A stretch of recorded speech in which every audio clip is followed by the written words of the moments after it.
Alright, let's talk about something big happening right now in Nepal. Over the past few weeks, the streets of Kathmandu have been filled with thousands of young people, mostly Gen Z, demanding change. Other major cities have seen similar scenes. Thousands of young people are showing up, mostly Gen Z, demanding change. If you're wondering what's going on, why it's happening, and what it means for Nepal's future, stick with me for the next few minutes. First, let's set the stage. Nepal has a rich history, stunning mountains, and honestly, a lot of political ups and downs. The government has changed hands more times than I can count. Corruption scandals seem to pop up every other month. But what's different this time is the face of the protesters. Young, digitally savvy, not afraid to call out the system.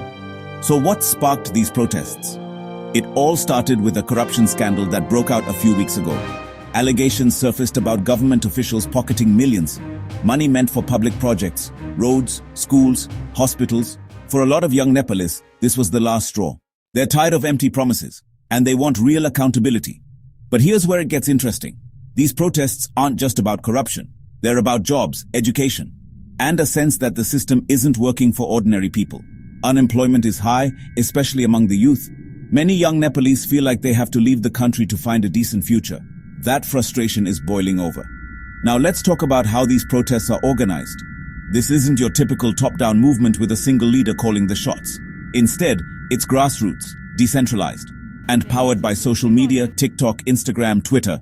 Young people are using these platforms to spread information, mobilize crowds, and keep the momentum going. It's impressive how quickly things can escalate when everyone has a smartphone in their pocket. The government's response? It's been a mix of promises and crackdowns. Officials have tried to calm things down by announcing investigations and promising reforms, but many protesters just aren't buying it. There have also been reports of police using force to disperse crowds, which has only fueled the anger.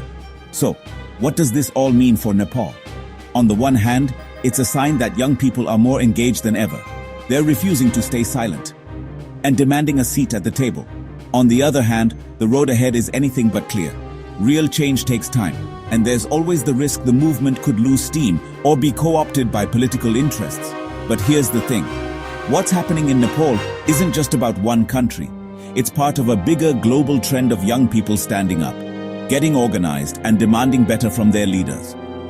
Whether or not these protests lead to lasting change, they're sending a powerful message. Gen Z is here, and they're not waiting for permission to shape their own future. So if you're watching this from Nepal or anywhere else in the world, remember, your voice matters. And sometimes, the first step to change is simply showing up and speaking out. Thanks for watching.